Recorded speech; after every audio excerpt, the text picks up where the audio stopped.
سورۃ الزلزلہ تفسیر ابن کثیر۔ الحمد للہ رب العالمین والصلاة والسلام على اشرف الانبیاء وسید المرسلین سیدنا محمد وعلى آلہ واصحابہ اجمعین۔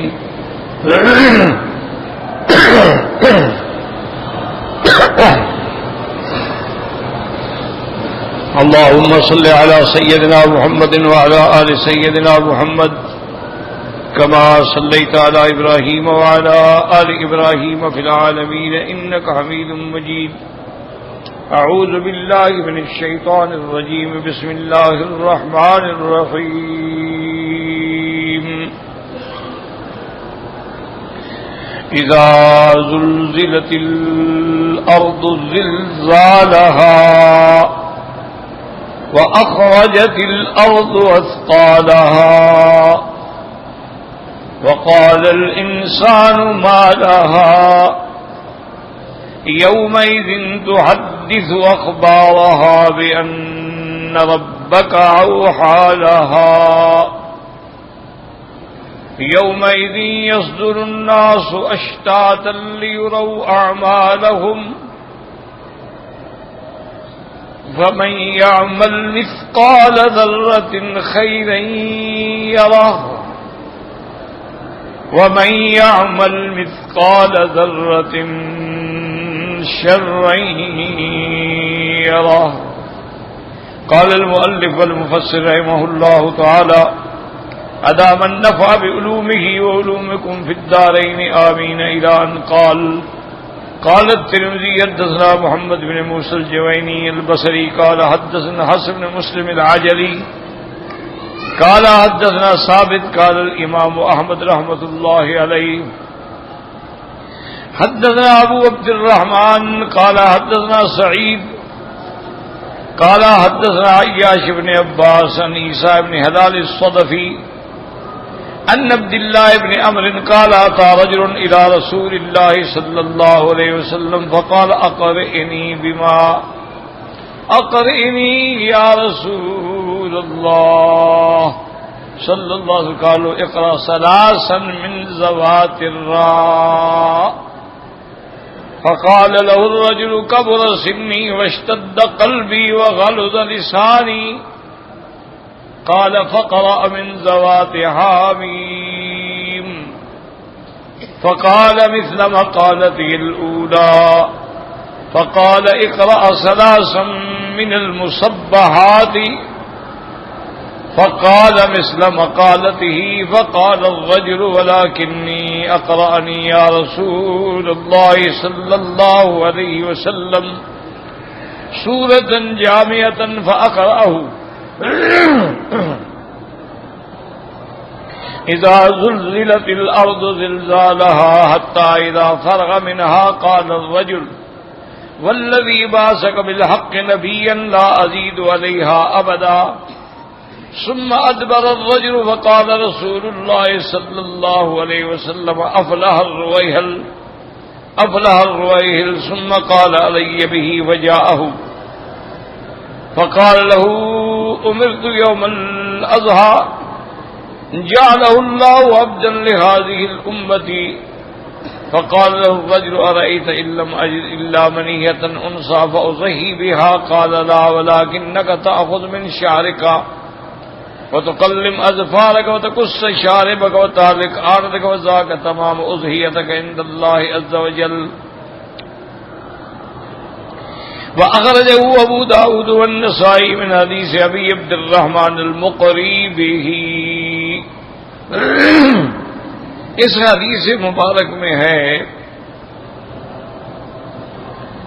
عبداللہ بن عمرو فرماتے ہیں کہ ایک آدمی حضور صلی اللہ علیہ وسلم کی خدمت میں آیا اور آ کے عرض کیا کہ حضور مجھے قرآن پڑھائے۔ آپ نے فرمایا اچھا ایسے کرو کہ وہ صورتیں جن کی ابتدا حرف را سے ہو رہی ہے وہ پڑھو۔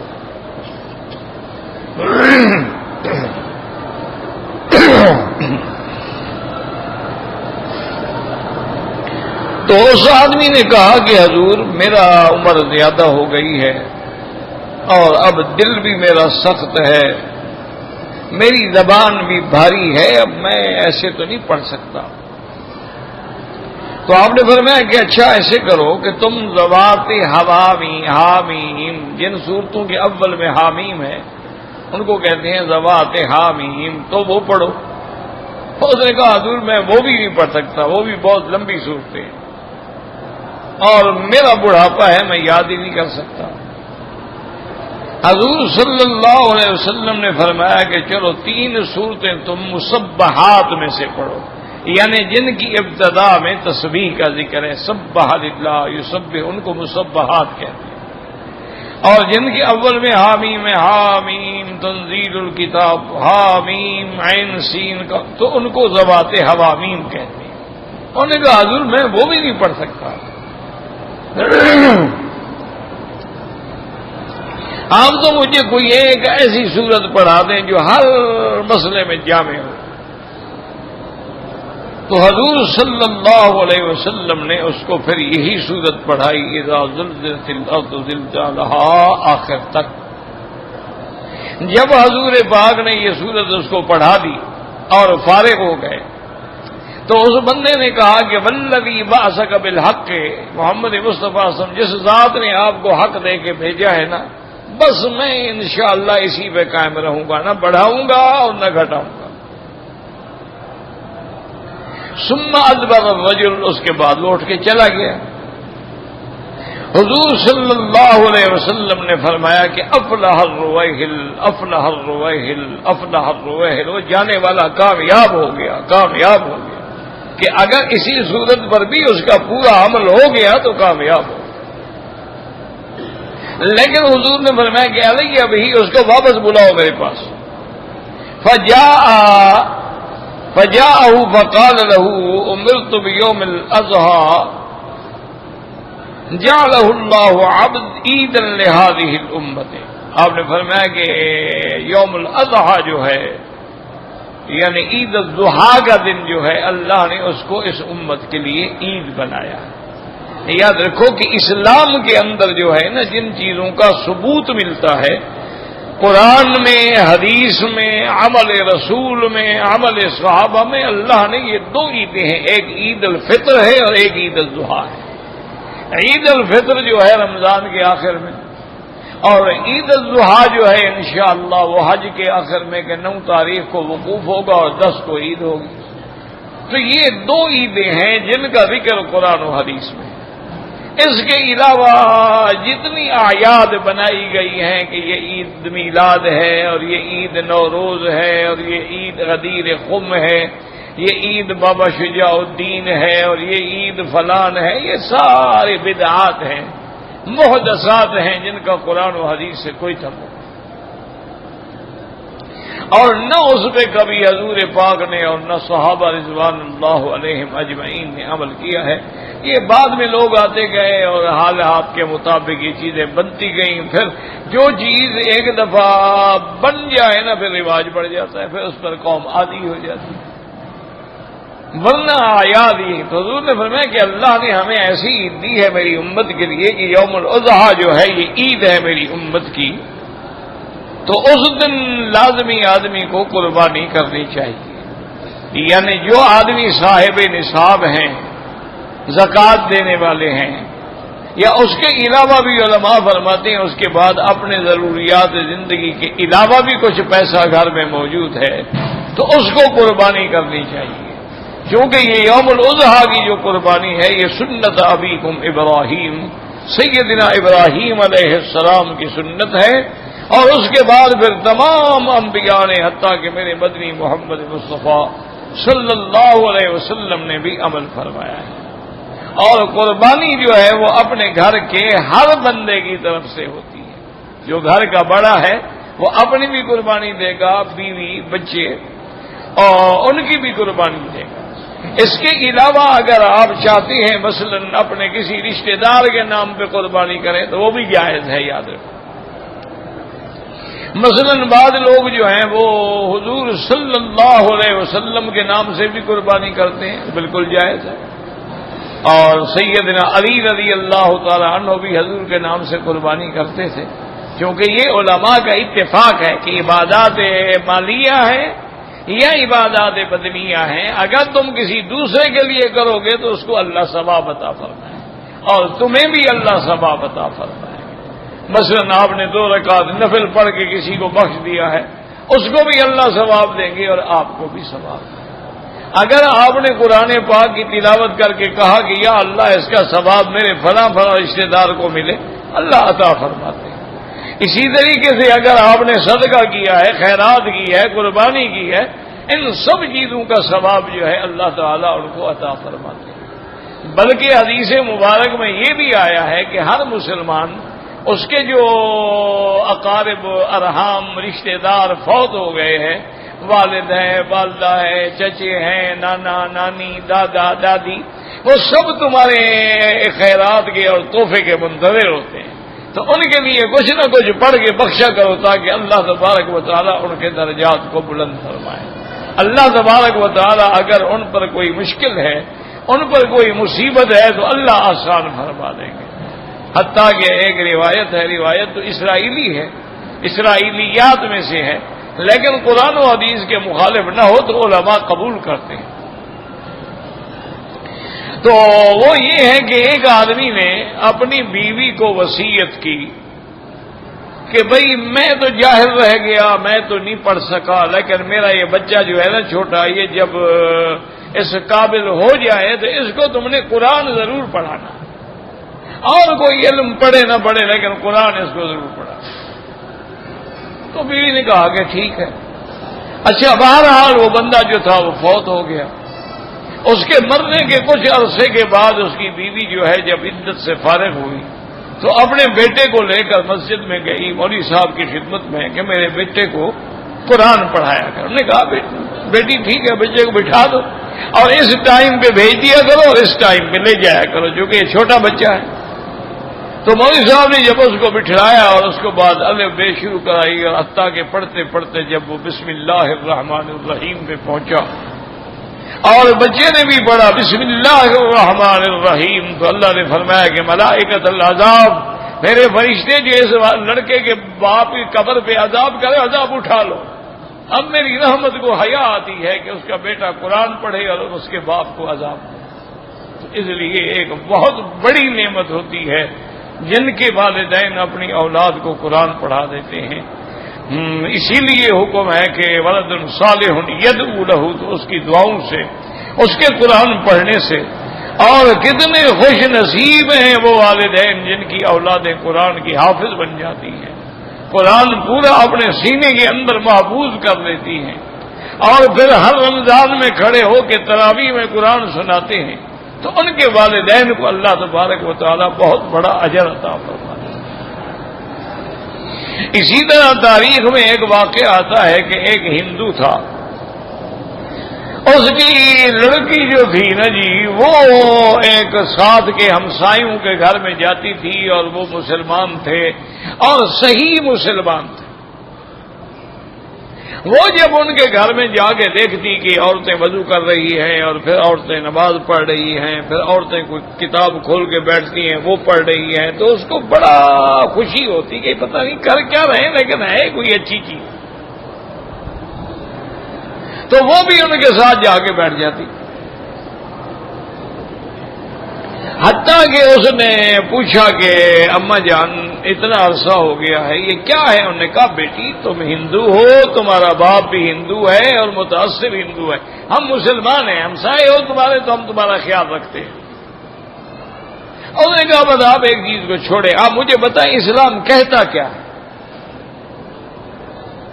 تو بہرحال اس بیوی نے اس کو اسلام کے بارے میں جو چھوٹی چھوٹی کتابیں رسالے لکھے ہوتے ہیں نا وہ پڑھانے شروع کر دی۔ چند دنوں کے اندر اس نے کہا کہ بی بی مجھے کلمہ پڑھائے۔ بیوی نے کلمہ پڑھا دیا، مسلمان ہو گئی، نماز سکھلا دی۔ انہوں نے کہا باپی کو خیال رکھنا، اپنے باپ کے سامنے ایسی بات کبھی نہ کرنا ورنہ ہم ہمسائے لوگ ہیں، وہ صاحب کہیں گے کہ ان لوگوں نے بگاڑا ہے میری بیٹی کو۔ اور پھر یہ ہندو مسلم فساد شروع ہو جائیں گے، اسی طرح تو فسادات ہوتے ہیں نا۔ اس نے کہا نہیں میں چھپاؤں.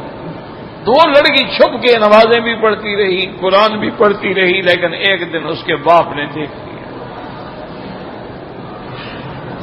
متعصب ہندو تھا، سمجھدار بڑا تھا. اس نے کہا کہ اب اگر میں لڑکی پہ تشدد کرتا ہوں تو میرے ہاتھ میں بھی کچھ نہیں ہوگا اور لڑکی بھی ہاتھ سے نکل جائے گی. اس نے بلایا، سمجھا، نے کہا میں نے دیکھ لیا ہے تم نماز پڑھتی ہے تو مسلمان ہو گئی ہے. اور نے کہا اب آپ ناراض ہوں، راضی ہوں، مسلمان تو میں ہو گئی.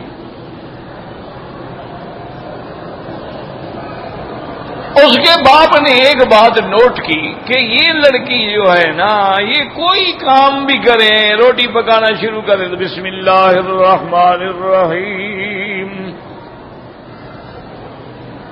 پانی بھر کے لائے تو بسم اللہ الرحمن الرحیم، کھانے پہ بیٹھے تو بسم اللہ الرحمن، ہر بات میں بسم اللہ الرحمن الرحیم پڑھتے. وہ آگ کی طرح جل جائے لیکن چپ رہے. اس نے اپنے دماغ میں ایک منصوبہ بنایا.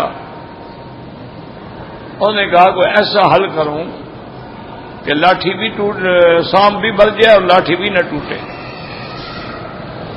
اس نے ایک سپیرے سے جا کے بات کی کہ کوئی ایک مجھے زہریلا سانپ دو. اس نے کہا تم کیا کرو گے؟ اس نے کہا میرے گھر میں یہ حال ہو گیا ہے، میرے گھر میں مساعد میں مسلے ہیں اور مسلوں نے نقب لگائی، میری بیٹی مسلمان ہو گئی اور وہ ہر وقت ہمیں چڑھاتی ہے بسم اللہ الرحمن الرحیم بسم اللہ الرحمن الرحیم بسم اللہ الرحمن الرحیم. کپڑے پہنتی ہے تو بسم اللہ الرحمن الرحیم.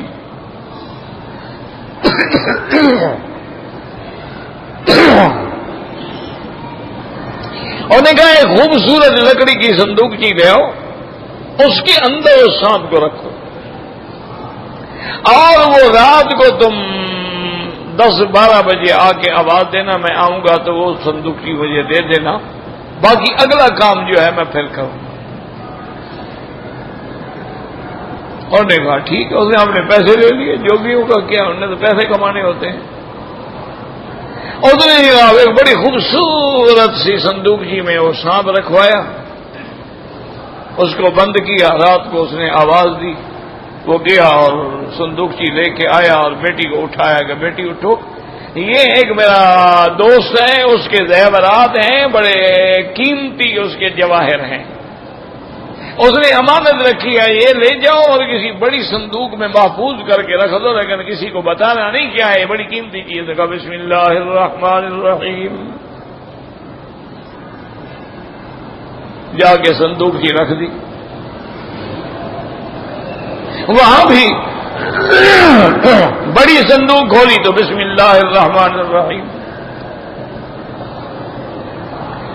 ایک دن کے بعد 2 دن کے بعد اس نے اس کو سمجھایا ایک اور دوست کو کہ تم رات کو آنا، میرے دروازے پہ آواز لگانا اور آواز دے گا میں آ جاؤں گا، پھر تم چلے جانا. وہ آیا، آواز دی، وہ چلا گیا. اس نے کہا بیٹی وہ ایسا کرو، اٹھو جلدی سے وہ صندوق لے آؤ، جس نے امانت رکھوائی تھی وہ لینے کے لیے آیا ہوا ہے، کل وہ جا رہا ہے.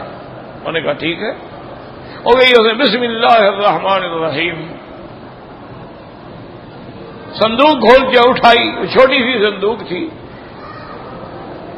اور لے کے باپ کے پاس آئی. انہوں نے کہا یہی صندوق ہے؟ اس نے کہا ہاں. اس نے کہا بیٹا دیکھا تو ہوتا ہے اس میں ہے کیا؟ اس نے کہا باجان یہ لوگوں کی امانت ہے، میں دیکھ کے کیا کروں گی؟ انہوں نے کہا پھر بھی دیکھو تو صحیح، تالا تو نہیں لگا ہوا، ایسی کنڈی بند ہے. اندھیری تھی، رات تھی. اس لڑکی نے اس صندوق کو کھولا، بسم اللہ الرحمن الرحیم، اندر ہاتھ ڈالا، بسم اللہ الرحمن الرحیم، ایسے اٹھایا تو موتیوں کا ہار جگمگا رہا ہے. بابا یہ کہہ رہے تھے کہ یہی تو ہے، اس کے اندر ہار رکھا ہوا، اتنا قیمتی ہار تمہارے پاس کون امانت رکھ کے چلا گیا؟ اس نے کہا بیٹی ہار رکھ کے کوئی نہیں گیا، یہ تیری اس بسم اللہ الرحمن الرحیم کی برکت ہے. کہ اللہ نے سانپ کو ہار میں بدل دیا، مجھے بھی کلمہ پڑھوا دو، میں بھی مسلمان ہوں۔ اللہ تبارک و تعالی نے اس گھرانے کو محض یعنی ایک بچی کی وجہ سے اور بسم اللہ الرحمن الرحیم کا اعجاز اللہ نے دکھلا دیا۔ تو اس لیے بہت سارے علماء نے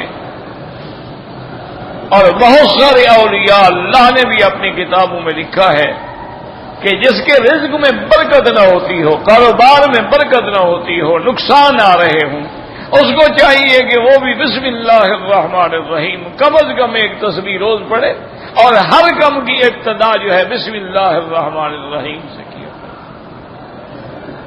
ویسے بھی حکم ہے کہ کل امر ذی بال، ہر وہ کام جو شان والا ہے اگر اس کے پہلے بسم اللہ نہ پڑھو تو وہ کام جو ہے ناکام ہوتا ہے اور وہ کام بگڑ جاتا ہے۔ تو اللہ نے ایک کلمہ مبارک میں کتنی برکات رکھی ہیں کہ بسم اللہ الرحمن الرحیم، یعنی اللہ کی اسم ذات بھی ہے، اسماء صفات بھی ہے، رحمان بھی ہے، رحیم بھی ہے۔ اور جب آدمی اس ذات سے، اس رحمان سے، اس رحیم کے نام سے مدد پکڑتا ہے تو پھر کیسے مدد نہیں ہوتی؟ تو اس لیے حضور پاک نے بھی اس کو یہ صورت سمجھا دی، اور ساتھ یہ بھی نصیحت کی کہ عید الضحیٰ پر قربانی کرنی ہے۔ اس نے کہا کہ حضرت اگر میرے پاس کوئی قربانی کے لیے کوئی اونٹنی، کوئی بکری نہ ہو،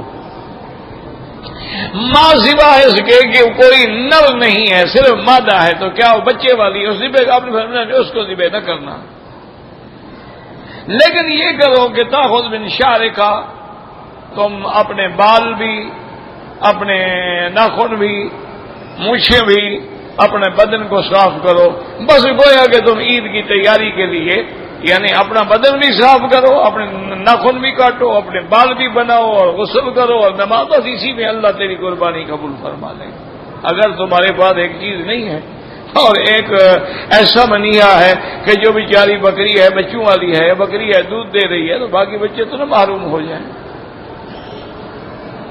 وقال الترمذي حدثنا محمد بن موسى الجويني البصري قال حدثنا حسن بن مسلم بن صالح العاجلي قال حدثنا ثابت البناني عن انس قال قال رسول الله صلى الله عليه وسلم من قرأ اذا زلزلت عدلت له بنصف القرآن ثم قال هذا حديث غريب لا نعرفه الا من حسن بن مسلم۔ اب امام ترمذی رحمۃ اللہ علیہ نے یہ حدیث بھی نقل فرمائی ہے حضرت انس سے کہ حضور پاک صلی اللہ علیہ وسلم نے فرمایا کہ جب آدمی یہ سورت تلاوت کرتا ہے اذا زلزلت، تو گویا اس نے آدھے قرآن کا ثواب حاصل کر لیا۔ لیکن مفسر رحمۃ اللہ علیہ فرماتی ہیں کہ یہ حدیث غریب ہے، اس کے علاوہ اس کا اور کوئی متابع نہیں۔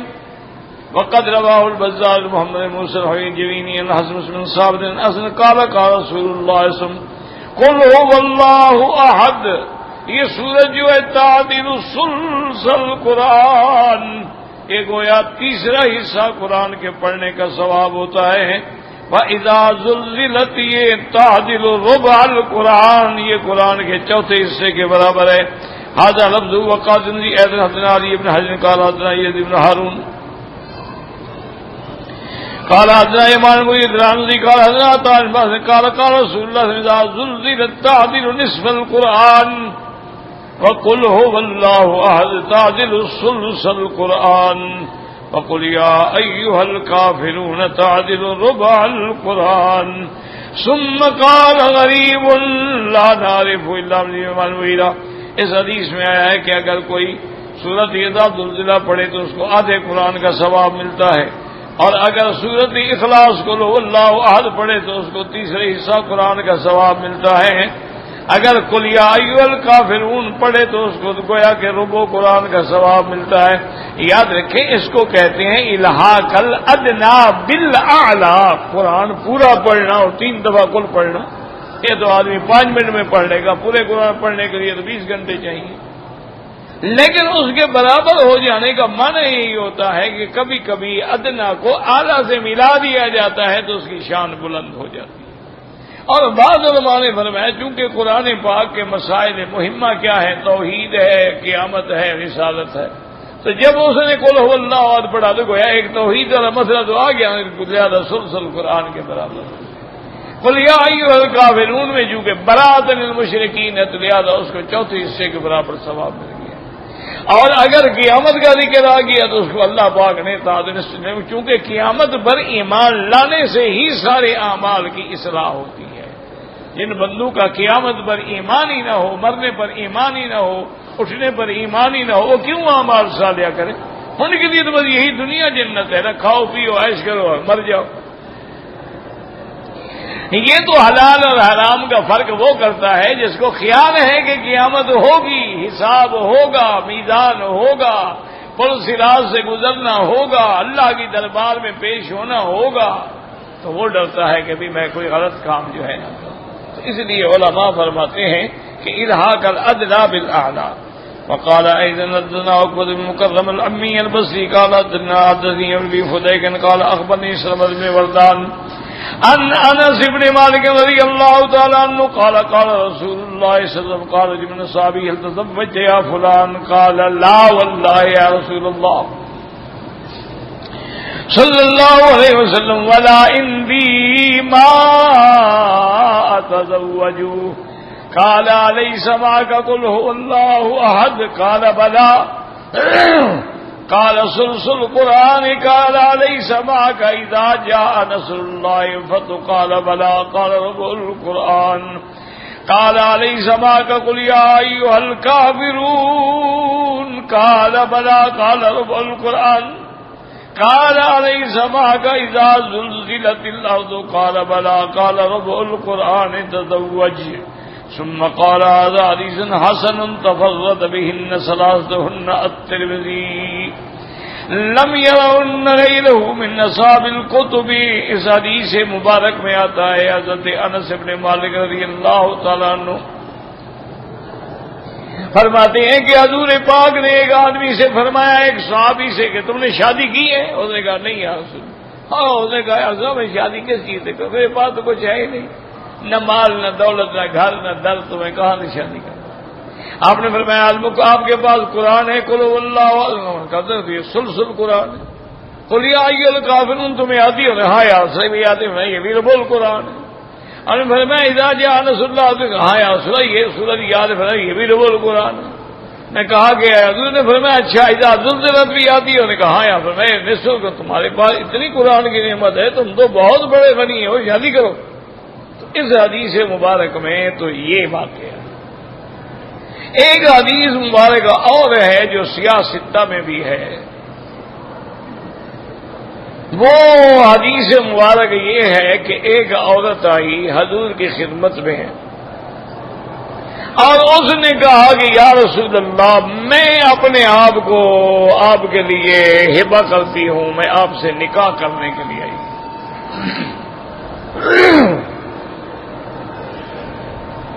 اس کو اللہ نے قرآن میں بھی لکھا ہے وَامْرَأَةٌ وَهَبَتْ نَفْسَهَا لِلنَّبِيِّ۔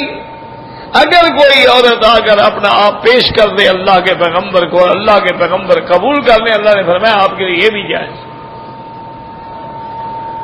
لیکن صرف آپ کے لیے، کسی اور کے لیے نہیں۔ کیا مطلب؟ یعنی مطلب یہ ہے کہ اور کے لیے تو پھر نکاح کی ضرورت ہے نا، نکاح ہو، خطبہ ہو، گواہ ہو، حق المہر ہو، لیکن آپ کے لیے کچھ نے کہا میں نے ہبہ کیا، آپ نے قبول کر لیا، بس وہ آپ کی بیوی ہو۔ یہ معنی ہے کہ آپ کے لیے خاص ہے، کہ یہ بات کسی اور کے لیے نہیں ہے۔ تو وہ عورت آئی، اس نے اپنے آپ کو ہبہ کیا، حضور خاموش بیٹھی، وہ عورت بھی کھڑی رہی۔ اب حضور نہ نام فرماتے ہیں، نہ لا فرماتے ہیں، نہ انکار کرتے ہیں، نہ اقرار کرتے ہیں۔ تو ایک صحابی نے کہا حضور اگر آپ کو غرض نہیں ہے، آپ شادی کرنا نہیں چاہتے ہیں، کیوں؟ اگر غرض ہوتی آپ ہاں فرما دیتے، تو اس کا شادی میرے ساتھ کر دیں۔ حضور نے فرمایا حل عندک شیء، تمہارے پاس کچھ ہے بھی کہ نہیں؟ انہوں نے کہا حضور ما عندی شیء، میرے پاس کچھ نہیں۔ آپ نے فرمایا اچھا ایسے کرو فلتمس خاتما من حدید، جاؤ ڈھونڈو کوئی لوہے کی انگوٹھی بھی مل جائے تو لے آؤ۔ اب لوہے کی انگوٹھی پہننا تو حرام ہے، حضور نے کیسے فرمایا؟ یاد رکھو لوہے کی انگوٹھی پہننا حرام، انگوٹھی ہو چین ہو یا گھڑی کی چین اگر لوہے کی ہے تو حرام۔ سوچنے کا حضور میں ڈھونڈنے تو تب جاؤں نا، مجھے تو پتہ ہے نا میرے گھر میں تو چٹائی کے سوا کچھ نہیں ہے اور کپڑا یہی ہے جو میں نے لپیٹا ہوا ہے، تو کہاں سے انگوٹھی مل جائے گی؟ تو مانا حضور کا یہ تھا کہ کوئی تھوڑی سی چیز بھی ملے تو لے آؤ، یہ نہیں تھا کہ ضرور تم لوہے کی انگوٹھی ڈھونڈ کے لے آؤ۔ مانا تھا کہ ولو شیئا یسیرا قلیلا ولو خاتما من حدید، انہوں نے کہا حضور میرے پاس کچھ نہیں۔ آپ نے فرمایا حل معک من القرآن شیء، تمہیں قرآن میں کچھ یاد ہے؟ اسے کہا یا رسول اللہ بھائی سورہ قضا قضا قضا قضا فلاں سورت یاد، فلاں سورت یاد، فلاں سورت یاد، فلاں سورت، میرے قرآن کی اتنی صورتیں۔ فلاں آپ نے فرمایا چلو میں انہی صورتوں کے ساتھ تمہارا نکاح کر دیتا ہوں، تم اس کو یہ پڑھا دینا۔ تو اس بی بی نے بھی قبول فرما دیا کہ جب حضور پاک نے میرا نکاح کر دیا ہے، حضور پاک نے میرا رشتہ کر دیا ہے، تو بس اسی میں خیر ہی خیر ہے۔ تو اس لیے اب اس میں بھی یاد رکھیں کہ ائمہ کرام کے بڑے طویل بحثیں ہیں کہ کیا حق المہر میں قرآن عوض بن سکتا ہے بزوں کا کہ نہیں بن سکتا۔ امام ابو حنیفہ تو فرماتے ہیں کہ نہیں، ان کا مقصد یہ تھا کہ بھی تم ابھی اس کو قرآن پڑھاؤ، جب اللہ پیسے دیں گے بعد میں حق المہر دے دینا۔ حق المہر معجل بھی ہوتی ہے مؤجل بھی ہوتی ہے، قرآن نہیں عوض بن سکتا عورت کے بزوں کا۔ بعض امام فرماتے ہیں جب یہ حدیث موجود ہے، حضور نے فرمایا کہ بس اس کو یہ صورتیں پڑھا دینا، وہ فرماتے ہیں کہ ہو سکتا۔ اکثر علماء یہ کہتے ہیں کہ وہ اس بندے کے لیے خاص حکم تھا، ورنہ حضور نے اور کسی کا نکاح قرآن کے عوض میں نہیں کیا۔ تو معلوم یہ ہوا کہ وہ ایک خاص واقعہ تھا اور اللہ کے پیغمبر نے کر دیا، ورنہ حق المہر میں لازم انسان کو کوئی چیز دینی چاہیے، سونے کی، چاندی کی، پیسہ ہے، مال ہے، دولت ہے، زمین ہے، مکان، یعنی جو بھی اللہ توفیق عطا فرمائے وہ آدمی کو دینا چاہیے۔ تو اس لیے اس حدیث مبارک میں اس طرح روایت ہے۔ اب فرماتے ہیں پروردگار اذا زلزلت الارض زلزالها وَأَخْرَجَتِ الْأَرْضُ أَثْقَالَهَا وَقَالَ الْإِنسَانُ مَا لَهَا۔ اب یاد رکھیں کہ اذا زلزلت الارض، زلزلہ کہتے ہیں کسی چیز کا حرکت کرنا، اذا تحرکت حرکتا شدیدتا، اسی لیے آپ دیکھتے ہیں نا، کہتے ہیں جی زلزلہ آ گیا، وہ بھی نیچے زمین سے ہوتا ہے نا، زمین ہلتی ہے۔ اور اللہ تعالیٰ کی شان یہ ہے کہ اللہ نے یہ جو زمین ہے نا، اس کے نیچے باقاعدہ قدرت نے اپنے نظام سے پلیٹیں رکھی ہیں۔ جیسے تم کوئی مکان بناتے ہو نا بڑا اونچا، تو اس کے نیچے لوہے کی بڑی بڑی پلیٹیں اور بڑے بڑے ستون اور بڑے بڑے سریے گاڑے جاتے ہیں، تو اللہ کی قدرت سے اس کے نیچے بھی، تو جب ان پلیٹوں میں حرکت ہوتی ہے تو زلزلہ ہوتا ہے۔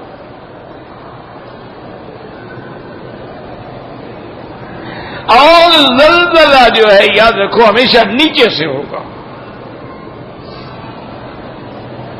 اور جب نیچے سے زمین ہل جائے تو پھر مکان کی کیا حیثیت ہے۔ اسی لیے آپ نے دیکھا نہیں ہے کوئٹے میں زلزلہ آیا تھا، اور کشمیر میں زلزلہ آیا، مظفر آباد میں زلزلہ آیا، ہمارے شمالی علاقہ جات میں زلزلے آئے، یعنی وہاں کے جو لوگ ہیں وہ حیران ہیں کہ بھئی سیکنڈوں کی مدت تھی، گھنٹے نہیں، منٹ نہیں، سیکنڈ، لیکن دھڑام سے مکان جو تھے گر گئے۔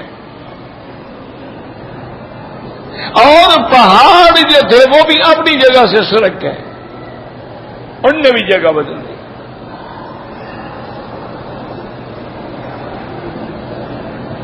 اور یہ زلزلے جو ہیں یہ تو ایک نمونہ ہے نا، جب وہ زلزلہ آئے گا قیامت والا وہ تو زلزلہ ہی اور ہوگا نا۔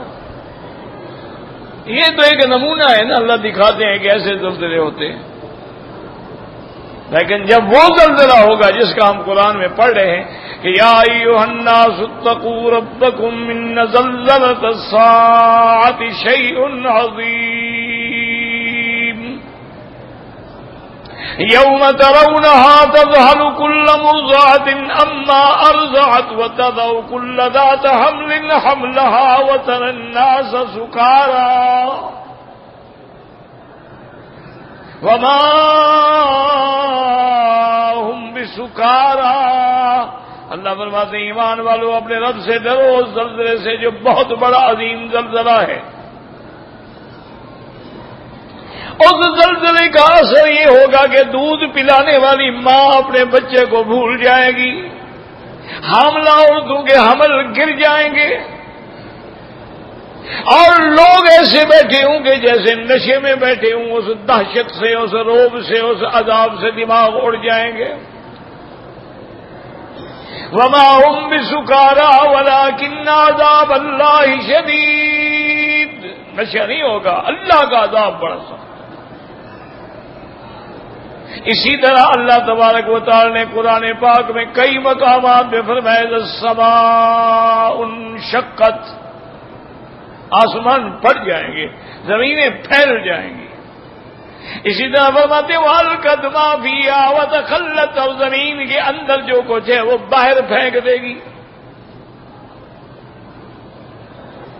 یعنی ایک حدیث مبارک میں آتا ہے کہ جب وہ زلزلہ آئے گا تو زمین افلاذ کبدھا، جو اس کے اندر سب سے محبوب چیزیں چھپی ہوئی ہیں، خزائن ہیں، سونے ہیں، چاندی ہے، اس کی اینٹوں کی اینٹیں سونے چاندی کی باہر آ پڑیں گی۔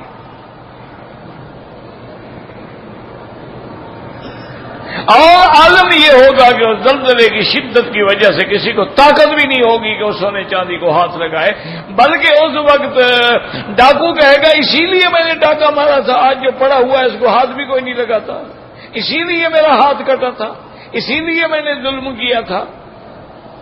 تو ایک کیفیت، اور زمین کے اندر جو چیزیں ہیں اس کے علماء نے دو معنی لیے۔ ایک تو فرمایا کہ اس کے اندر جو دفینے ہیں، خزینے ہیں، مال ہے، سب باہر پڑا، اور اسی طرح یہ بھی فرمایا کہ اس کے اندر جو اللہ تبارک و تعالیٰ نے موتا کو رکھا ہے، اسی لیے قرآن کہتا ہے نا اذا القبور بعثرت، قبریں پھٹ جائیں گی اور مردے باہر آ جائیں۔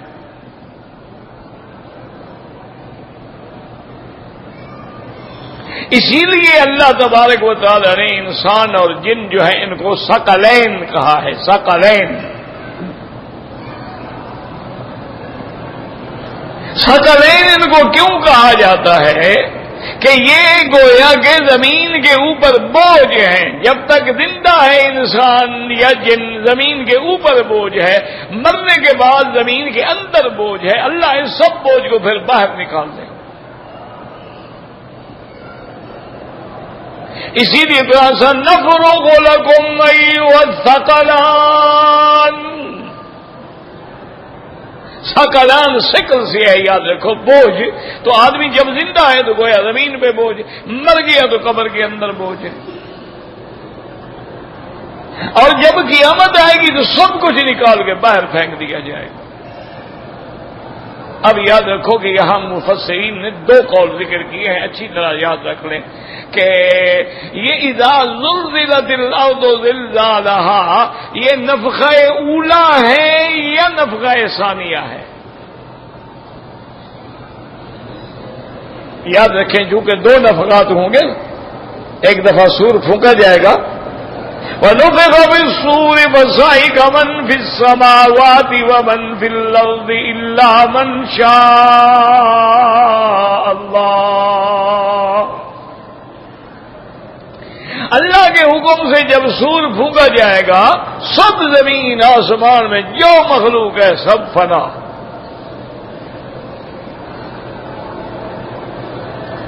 جن کو اللہ چاہیں گے وہ بے ہوش بھی نہیں ہوں گے. ثم نفخ فیہ اخری، پھر دوبارہ سور پھونکا جائے گا. اس کے درمیان جو مدت ہے وہ 40 سال ہوگی، یاد رکھو. اب جب دوبارہ سور پھونکا جائے گا فَإِذَا هُمْ قِيَامٌ يَنظُرُونَ، ہر کوئی اپنے گلوں سے کھڑا ہو جائے گا. یہ نفخہ ثانیہ. وَأَشْرَقَتِ الْأَرْضُ بِنُورِ رَبِّهَا وَوُضِعَ الْكِتَابُ وَجِيءَ بِالنَّبِيِّينَ وَالشُّهَدَاءِ وَقُضِيَ بَيْنَهُم بِالْحَقِّ وَهُمْ لَا يُظْلَمُونَ. پھر اللہ کی زمین روشن ہو جائے گی. اللہ تعالی فصل یعنی لوگوں کے فیصلوں کے لیے خود میدان محشر میں تشریف لائیں گے. اسی لیے قرآن کہتا ہے وَجَاءَ رَبُّكَ وَالْمَلَكُ صَفًّا صَفًّا، میرا رب آئے گا، فرشتے صفے باندھ کے کھڑے ہوں گے. وَجِيءَ يَوْمَئِذٍ بِجَهَنَّمَ، جہنم کو بھی لا کے پیش کیا جائے گا.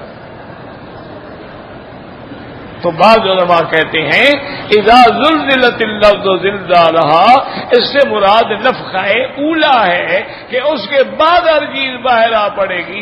اور بعد فرمایا کہ نفخہ ثانیہ ہے کیونکہ آگے اللہ تبارک و تعالیٰ فرماتے ہیں کہ یومئذ یصدر الناس اشتاتا لیروا اعمالهم، کہ لوگ ٹولیاں ٹولیاں ہو کے بھاگ رہے ہوں گے پتہ لگے کہ ہمارے اعمال کا نتیجہ کیا ہے. تو کہتے ہیں کہ بھئی اس سے مراد جو ہے نفخہ ثانیہ ہے، لیکن پہلا قول زیادہ راجی. اذا زلزلت الارض زلزالها،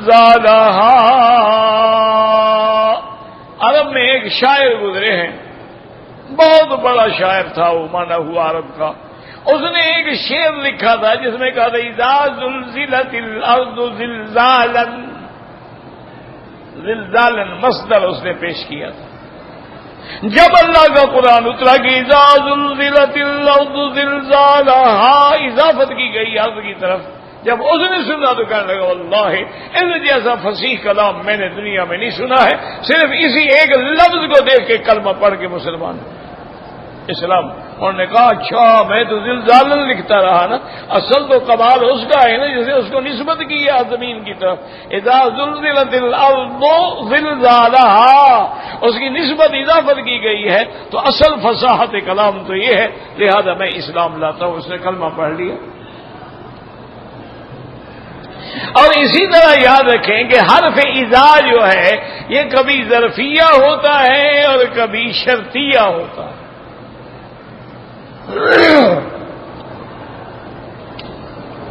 اور ظرفیہ جب ہوتا ہے تو کبھی ظرف زمان کے لیے ہوتا ہے اور کبھی ظرف مکان کے لیے ہوتا ہے. جیسے اللہ فرماتے ہیں اذا سالک عبادی انی فانی قریب اجیب دعوت الداع اذا دعان، جب بھی جس جگہ بھی میرا بندہ مجھے پکارتا ہے میں اس کو جواب دیتا ہوں، اس کی فریاد سنتا ہوں. جواب دینے کا معنی یعنی اس کی بگڑی بنا دیتا ہوں. جواب دینے کا معنی یہ نہیں ہے کہ وہ بھی جواب دیتے، معنی یہ اس کی فریاد سن لیتا ہوں، کام کر دیتا ہوں، وہ جہاں بھی ہو. اسی لیے اذا ظرف الزمان ہے کہ وہ وقت یاد کرو جس دن زلزلہ آئے گا، زمین ہل جائے. تو یہاں شرطیہ نہیں ہے بلکہ اذا ظرفیہ ہے کہ اذا زلزلت الارض زلزالها واخرجت الارض اثقالها، اور زمین نکالے گی اپنے بوجھ جو اس کے اندر ہے، زمین سب باہر نکال کے پھینک دے گی. وقال الانسان ما لها، اور انسان جب دیکھیں گے کہ زمین ہر چیز باہر نکال رہے ہو کہیں گے اس کو کیا ہو گیا بھائی، کوئی کھود بھی نہیں رہا، کوئی مانگ بھی نہیں رہا، یہ خود بخود باہر نکال رہے، اس کو کیا ہو گیا ہے؟ مالا وقال الانسان مالا یومئذ تحدث اخبارہا، پھر اس دن زمین اپنی ہر خبر بتائے گی، وہ کہے گی میرے رب نے جو حکم دیا ہے میں کیا کر سکتی ہوں، میرے رب کا حکم ہے اور اس کے حکم کی تعمیل میں نے کرنی ہے۔ اسی لیے علماء نے اور اولیاء اللہ نے لکھا ہے کہ جب تم گناہ کرتے ہو، اللہ معاف کرے، اللہ بچائے ہمیں، آپ کو بھی، ہمیں بھی، ہر مسلمان کو بچائے۔ اس نے کہا خیال کیا کرو کہ اس وقت کتنے گواہ تیرے خلاف موجود ہیں جب تم گناہ کر رہے ہو۔ ایک تو وہ زمین جہاں تم گناہ کر رہے ہو یہ خبر دے گی قیامت والے دن کہ فلان عامل فلان بعمل کذا فی یوم کذا فی وقت کذا، یا اللہ اس بندے نے فلاں دن فلاں گھڑی میرے اوپر یہ گناہ کیا، تو زمین بھی تیرے خلاف گواہ ہوگی، کرامن کاتبین جو فرشتے بیٹھے ہیں یہ بھی تیرے خلاف گواہ ہوں گے۔ اللہ کی ذات دیکھنے والی ہے، اس کے آگے کچھ چھپا ہوا نہیں ہے، وکفا باللہ شہیدا۔ اور اس کے بعد تیرے جسم کا جوڑ اور ٹکڑا ٹکڑا بھی گواہی دے گا کہ الیوم نختم علی افواہہم، کہ ان کے منہ پہ مہر لگ جائے گی، اللہ حکم دیں گے تو یعنی رانیں بول رہی ہیں، ٹانگیں بول رہی ہیں، ہاتھ بول رہے ہیں، ہر چیز بول رہی ہے۔ تو اس لیے انہوں نے فرمایا ہے کہ جب گناہ کرو سوچ لیا کرو کہ اتنے گواہ دیکھ رہے ہیں، اور گواہ بھی ایسے پکے ہیں کہ جن کو جھٹلایا بھی نہیں جا سکتا۔ کون فرشتوں کو جھٹلائے گا؟ کون انسان اپنے جسد کو جھٹلائے گا؟ جب پیر کہیں گے ہاں جی ہم تو گئے تھے چل کے، جب ہاتھ کہیں گے ہاں جی ہم نے تو پکڑا تھا۔ تو اس لیے خیال رکھا گیا، اس لیے کہتے ہیں کہ انسان حیران ہو کے کہے گا وقال الانسان ما لہا، ہائے اس کو کیا ہو گیا، یومئذ تحدث اخبارہا، اس دن زمین خبر دے گی جو کچھ کرنے والوں نے اس پہ کیا ہے، ایک ایک چیز کی خبر دے گی، بِأَنَّ رَبَّكَ أَوْحَىٰ لَهَا، تیرے رب نے اس کو حکم بھیجا ہے، وحی بھیجی ہے۔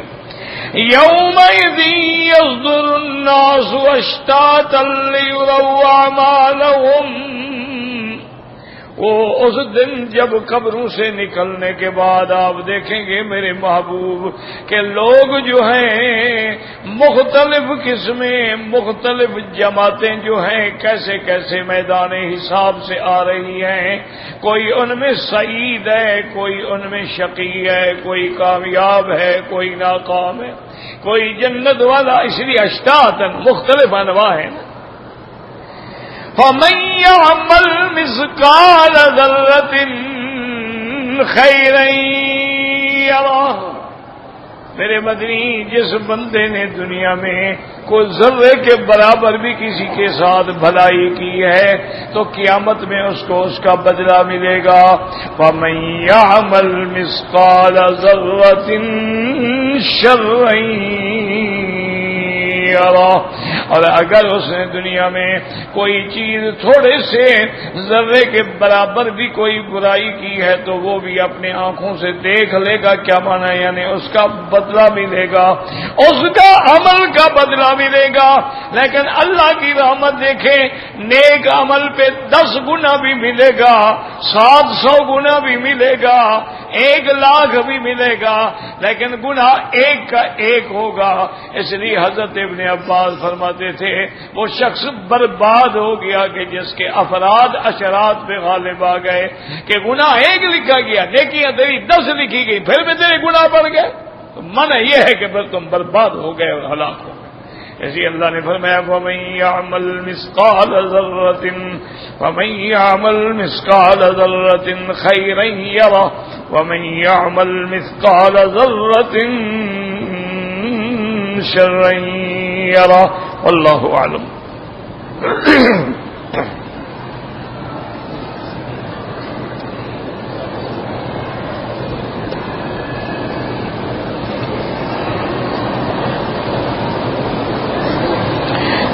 جی کہ میرا بھائی جو ہے اس کو شوگر کی بیماری تھی، اللہ ہر مسلمان کو بچائے، اور جن کو یہ موذی بیماری ہے اللہ ان کو نجات عطا فرمائے، شفا عطا فرمائے۔ اس کی وجہ سے اس کے جسم پہ پھوڑے نکلنے شروع ہو گئے۔ یہ بڑی موذی بیماری ہے، لیکن ایک بات یاد رکھیں کہ کوئی دنیا میں ایسی بیماری نہیں ہے جس کا علاج نہ ہو۔ اللہ نے اگر بیماری اتاری ہے تو دوا بھی اتارا۔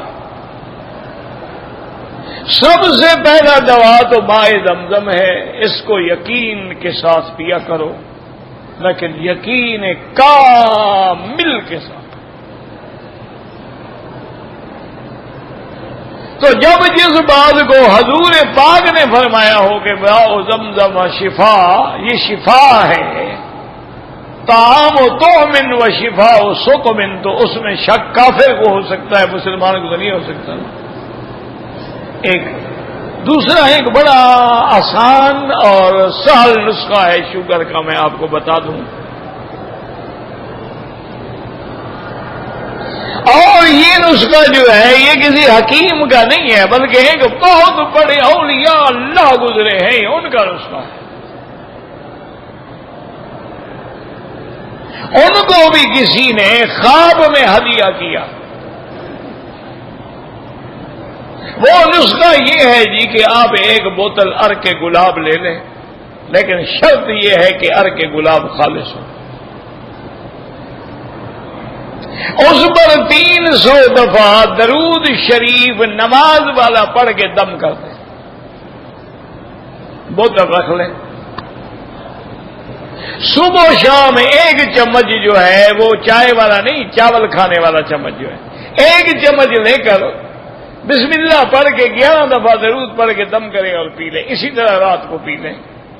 اللہ تعالی کی رحمت سے میں نے جن جن دوستوں کو بتلایا ہے، کسی نے عمل کیا نہیں کیا، لیکن جس نے عمل کیا ہے ان میں میرے ایک دوست ہیں، وہ بیچارے ہسپتال میں داخل تھے، شوگر کنٹرول نہیں ہوتی تھی، ان کو صبح سے لے کر شام تک 4 انسولین کے انجیکشن لگتے تھے۔ میں نے ان کو بھیجا، انہوں نے ہسپتال میں پینا شروع کیا، دوسرے دن اس کی شوگر کنٹرول ہو۔ اب وہ صرف وہی پیتا ہے، کوئی دنیا کی گولی نہیں کھاتا، کوئی دنیا کا دوا نہیں کھاتا، شوگر کنٹرول۔ جب بھی چیک کرائے نارمل، تو یہ کوئی مشکل نسخہ نہیں ہے۔ عرق گلاب ہر ملک میں ملتا ہے، لیکن شرط یہ ہے خالص۔ اچھا اگر زیادہ بھی احتیاط کرو تو گلاب کے پھول لے کے خود عرق نکال لو، وہ مسئلہ ہی نہیں ہے نا، کون سا اتنا بڑا مسئلہ ہے۔ اور یہاں تو ویسے بھی ماشاءاللہ طائف کا عرق گلاب بڑا اچھا مل جاتا ہے، بہت خالص بھی مل جاتا ہے۔ تو بہرحال تو کہتے ہیں جی کہ اس نے اپنی بیماری سے تنگ آ کے زہر کی گولی کھا کے خودکشی کر لی، بہرحال یہ حرام موت مر گیا ہے۔ انا للہ و انا الیہ راجعون۔ بہرحال وہ کافر نہیں ہے، اس کے لیے بخشش مانگو اللہ سے، لیکن اس نے گناہ بہت بڑا کیا۔ کافر نہیں ہے، لیکن حتیٰ کہ علماء نے اتنا لکھا ہے کہ خودکشی کرنے والے کی نماز جو ہے وہ علماء نہ پڑھا کریں، تاکہ لوگوں کو تنبیہ ہو کہ ایسا جرم ہے کہ جس میں اچھے لوگ بھی نماز نہیں پڑھتے۔ لیکن کافر نہیں ہے، دعا مانگتے رہیں اللہ بیچارے کو معاف کر دے۔ یہ تھوڑا ہے کہ آدمی مجبور ہو جائے تو زہر کھا لے، یہ کوئی مسئلہ ہے؟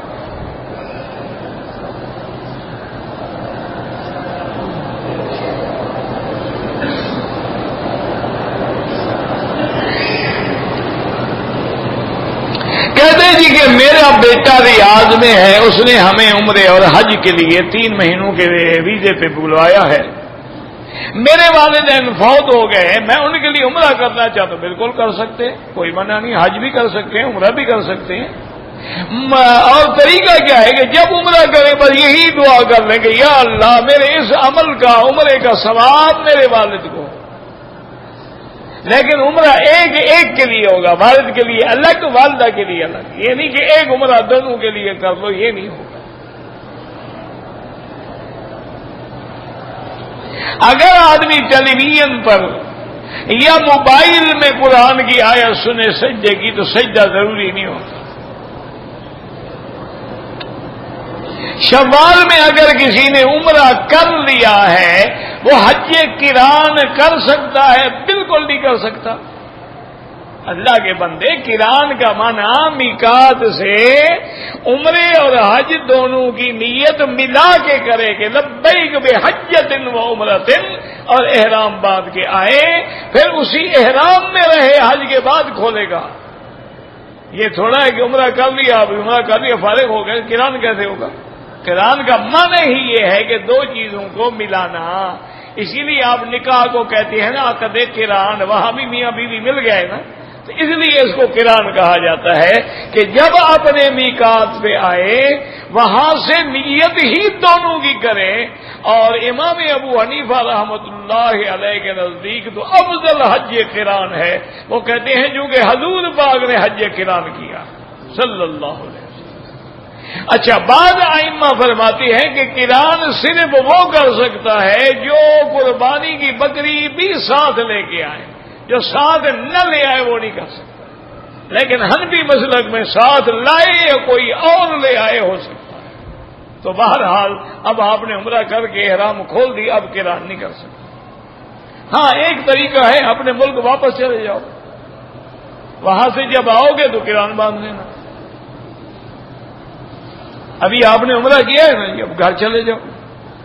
واپسی پہ جب آؤ تو اپنے میقات سے قران کی نیت کر کے احرام باندھ لیں. یا اور بھی ہے کہ جیسے تمہارے بیٹوں نے مثلا تمہیں ریاض میں سے ریاض چلے جاؤ، تم میقات سے گزر گئے نا، آپ اس کے پاس رہیں، پھر حج کے دن دونوں کا احرام کٹھے باندھ لیں. آپ کا ایک طالب بیمار ہے، اللہ شفا عطا فرمائے. اشفنا واشف مرضانا ومرضى المسلمین. اللهم اشفنا واشف مرضانا ومرضى المسلمین. اللهم اشفنا واشف مرضانا ومرضى من اوصانا واستوصانا ومرضى المسلمین برحمتک یا ارحم الراحمین. اگر مکے میں رہنے والا حج بدل کا ارادہ رکھتا ہے، اس کو ان مہینوں میں عمرہ نہیں کرنا چاہیے. اس کے لیے عمرہ منع ہے مکے والوں کے لیے، کیونکہ جو قران ہے یا تمتع ہے وہ ان کے لیے ہوتا ہے جو باہر سے آتے ہیں. ذالک لمن لم یکن اہلہ حاضر المسجد الحرام. لیکن اس نے عمرہ کر لیا ہے تو امام ابو حنیفہ کے نزدیک اس پر دم ہے، پھر حج افرادی رہے گا، لیکن دم جرمانے کی دینی پڑے گی. اور امام احمد بن حنبل رحمۃ اللہ علیہ فرماتے ہیں کہ بس اب اس کا تمتع ہو جائے گا، وہ تمتع کی بکری دے گا حج میں.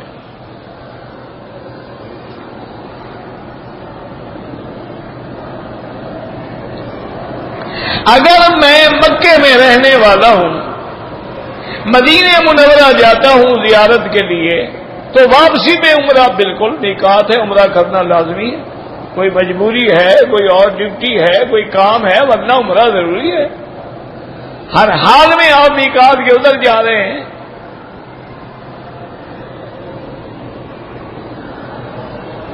نماز میں امام کے پیچھے حنفی مسلک والے جو ہیں وہ فاتحہ نہ پڑھیں، شافعی ہے تو پڑھا کریں، کوئی جھگڑے کی بات نہیں. دونوں کے بعد احادیث مبارک میں دلائل ہیں، اس لیے لڑائی جھگڑا نہ کریں. خدا کے لیے حضور کی امت کو نماز تو پڑھنے دینا. جو نماز نہیں پڑھتا اس کے پاس کوئی مولوی نہیں جاتا. جو پڑھنے کے لیے آتا ہے اسی کو مسئلے میں الجھا دیتے ہیں. تیری نماز ہو گئی، اس نے کہا نہیں ہوئی، اس نے کہا ہو گئی، اس نے کہا نہیں، سب کی ہو جاتی ہے.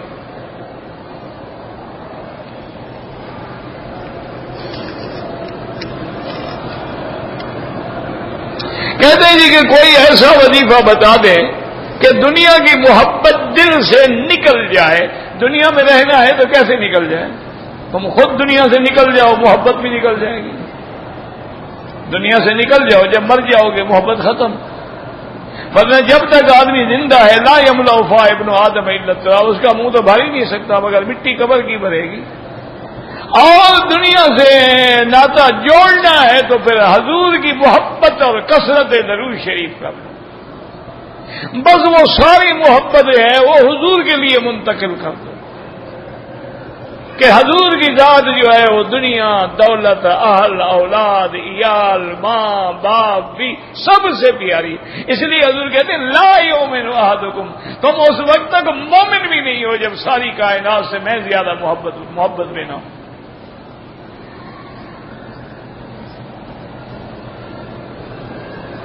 کسی اللہ والے سے دوستی کر.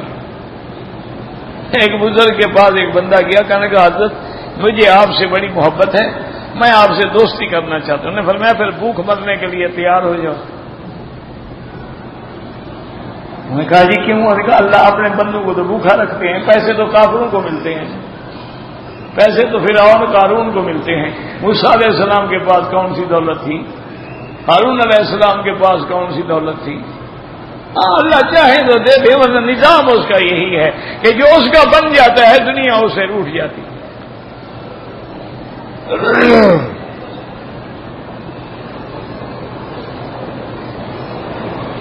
اگر آپ نے جدے میں جانا ہے، مکے میں رہنے والے ہیں، آپ کا بھی حج افراد ہوگا، چاہے مکے میں ہوں یا جدے میں ہوں، وہاں سے حج افراد کی نیت کریں گے.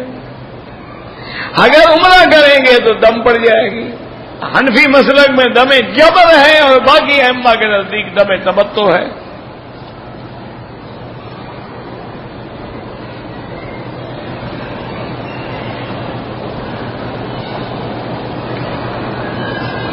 ایک آدمی کہتا ہے کہ مٹی حرام ہے، دوسرے عالم نے کہا مٹی حرام نہیں ہے.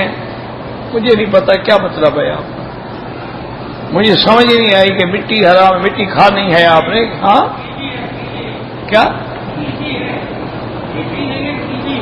کیا